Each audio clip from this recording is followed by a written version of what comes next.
नमस्कार दोस्तों, देश के मुद्दे चैनल पर आपका बहुत बहुत स्वागत है। आपके साथ मैं राहुल कुमार। आज हम एक बहुत ही विशेष, बहुत ही महत्वपूर्ण मुद्दे पर चर्चा करने जा रहे हैं आपके साथ। सबसे पहले आपको बहुत बहुत बधाई और शुभकामनाएं। अब आप सोच रहे होंगे कि ये बधाई और ये शुभकामनाएं किस लिए। आपको मैं संक्षिप्त में बता दूं कि किसी समय लगभग 200 वर्षों तक हमारे ऊपर राज करने वाले ब्रिटेन के लोग, ब्रिटेन ने लगभग हमारे ऊपर 200 वर्षों तक शासन किया था। आज उनको चलाने वाला, उनके ऊपर शासन करने वाला एक भारतवंशी है, एक भारतीय मूल का नेता है। ब्रिटेन में जो प्राइम मिनिस्टर बनने वाले हैं, अभी दीपावली के दिन एक शुभ समाचार प्राप्त हुआ था भारत के लिए कि ऋषि सुनक ब्रिटेन के प्राइम मिनिस्टर बनेंगे। घोषणा हो गई थी उनकी कल 6:30 बजे। इसके लिए आपको बहुत बहुत बधाई मेरी तरफ से, देश के मुद्दे चैनल की तरफ से आपको बहुत बहुत बधाई। हमारे लिए बहुत ही गौरव की बात है कि जिन लोगों ने लगभग 200 वर्ष हमारे ऊपर शासन किया, ब्रिटेन से, इंग्लैंड से, वहां से आदेश होता था और हमारे ऊपर शासन होता था, आज उनको चलाने वाला एक भारतवंशी है। आजादी के 75 वर्ष पूर्ण होने पर वहां की सत्ता एक भारतवर्षी के हाथों में आ गई है। हमारे लिए बहुत ही गौरवान्वित करने वाला क्षण है। जैसा कि आप सबको पता है, ऋषि सुनक वहां के प्राइम मिनिस्टर के लिए चुन लिए गए हैं। वैसे वो हारकर जीते हैं और हारकर जीतने वाले को ही बाजीगर कहते हैं। सच बताऊं, आपने ये कहावत सुनी होगी, हारकर जीतने वाले को ही बाजीगर कहते हैं। और लेकिन मैं तो कहूंगा वो सिकंदर है, क्योंकि आज से लगभग एक डेढ़ महीने पहले ब्रिटेन में चुनाव हुआ था। वहां पे जो मुकाबला था ऋषि सुनक और लिज ट्रज के बीच था। उसमें हमारे ऋषि सुनक की हार हुई थी और लिज ट्रज वहां की प्राइम मिनिस्टर चुनी गई थी। लेकिन वक्त की मार देखो, एक महीने में ही उन्हें इस्तीफा देना पड़ा। 5 सितंबर को प्राइम मिनिस्टर बनी वो, और अक्टूबर आ गया। लगभग एक महीने में, 1 से 2 महीने में उन्हें इस्तीफा देना पड़ा। अपने वादों पर खरी नहीं उतरी, या कुछ भी हो, इंग्लैंड की, ब्रिटेन की चरमराती अर्थव्यवस्था हो, बेरोजगारी हो, वहां की जो जीडीपी है वो बिल्कुल गिर रही है। जिन्होंने हमारे ऊपर शासन किया, वो उनकी अर्थव्यवस्था भारत से नीचे जा रही है, वो संभाल नहीं पाई, इसलिए उन्हें इस्तीफा देना पड़ा। और अब जो मुकाबला हुआ था ऋषि सुनक और बोरिस जॉनसन और एक और महिला थी, वहां की महिला नेता थी, उनके बीच मुकाबला था। बोरिस जॉनसन ने अपना नाम वापस ले लिया। जीत के लिए 128 सांसदों का समर्थन होना जरूरी था, लेकिन ऋषि सुनक को 194 सांसदों का समर्थन प्राप्त हुआ। प्रचंड बहुमत से जीत रहे हैं, मतलब जीत गए हैं। अब रात उनकी घोषणा हो गई है। अब हम ऋषि सुनक के ऊपर थोड़ा सा अपना ले जाते हैं, उनके ऊपर बात करते हैं। जैसा कि हम उन्हें भारतवंशी क्यों कह रहे हैं, हमें गर्व क्यों करना चाहिए उनके ऊपर। मूल रूप से ऋषि सुनक का जन्म वैसे तो ब्रिटेन में ही हुआ था, लेकिन उनका जो लगाव है हमेशा भारत के प्रति रहा है। उनके अंदर हिंदू धर्म के प्रति भावना, भारत के प्रति भावना कूट कूट कर भरी हुई है। समय समय पर वो अपना हिंदू धर्म के लिए, चाहे गायों की सेवा करना हो, मंदिर में पूजा अर्चना करनी हो, दीपावली पर दिए जलाना हो, और जब वो पहली बार सांसद बने थे तो भगवत गीता पर हाथ रखकर शपथ लेना हो। जी हाँ, जब वो 2015 में पहली बार सांसद चुने गए थे तो उन्होंने भगवत गीता के ऊपर हाथ रखकर शपथ ली थी। वो दर्शाते हैं कि इनके दिल में आज भी भारत बसता है, इनके दिल में आज भी हिंदू धर्म की भावनाएं कूट कूट कर भरी हुई हैं। बेशक वो पश्चिमी देशों में रह रहे हों, लेकिन हमेशा हिंदू धर्म के लिए बोलते हैं, धर्म के लिए कार्य करते हैं। ये हमारे लिए गौरवान्वित करने वाली बात है। अब हम आपको इनके ऊपर का थोड़ा विषय बताते हैं। सन 1935 की बात है लगभग।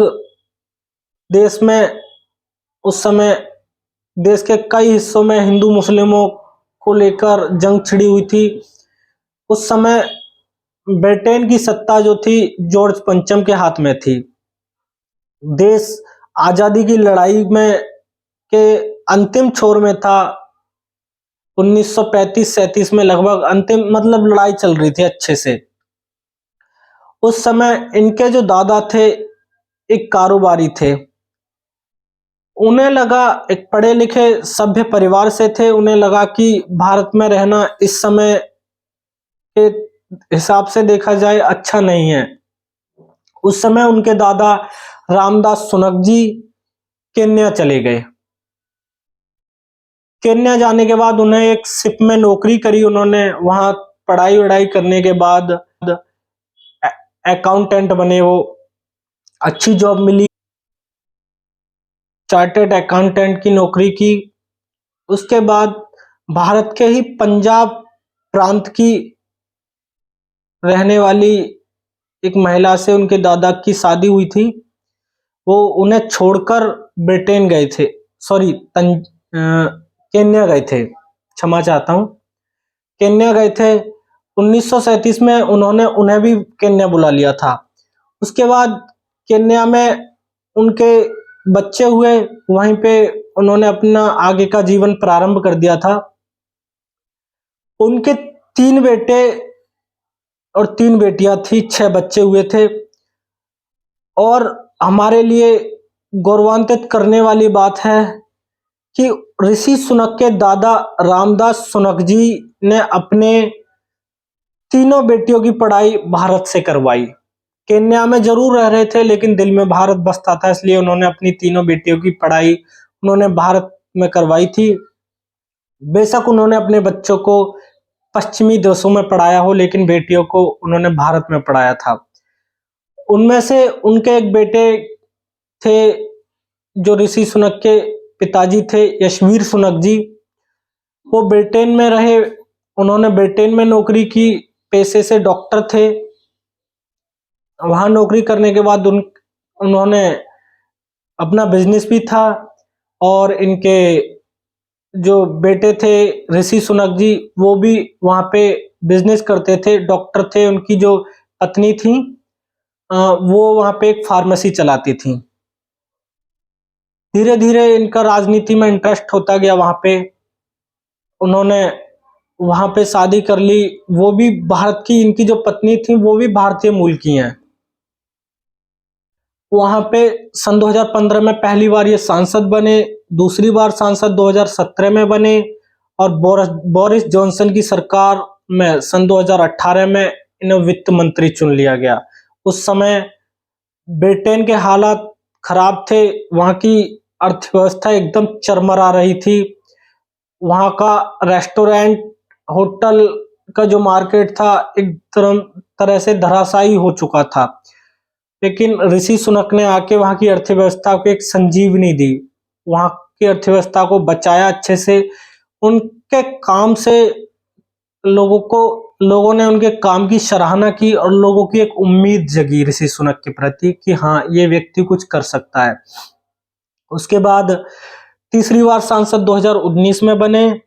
फिर उन्होंने अभी 2022 में प्राइम मिनिस्टर के लिए उन्हें दावेदार बनाया गया, लेकिन किस्मत से उनकी हार हुई थी। और जब ऋषि सुनक 2015 में फर्स्ट टाइम सांसद बने थे, तब उन्होंने गीता पर हाथ रखकर शपथ ली थी। तो ये हमारे लिए बहुत ही गर्व की बात है। अब 28 अक्टूबर को जब उनकी शपथ होगी, ये बहुत ही दिलचस्प और महत्वपूर्ण और भारत के लिए ही नहीं संपूर्ण विश्व के लिए देखने वाली बात है, क्योंकि एक भारतीय मूल का ब्रिटेन में प्रधानमंत्री बन रहा है, इसलिए बहुत ही महत्वपूर्ण बात है। ऋषि सुनक का जन्म 12 मई 1980 को इंग्लैंड के साउथहैम्पटन में हुआ था। आज भी वो साउथहैम्पटन में रह रहे हैं। नाना नानी भी उनके वहीं पे से थे उस समय, लेकिन अब उनका पूरा परिवार वहीं रहता है।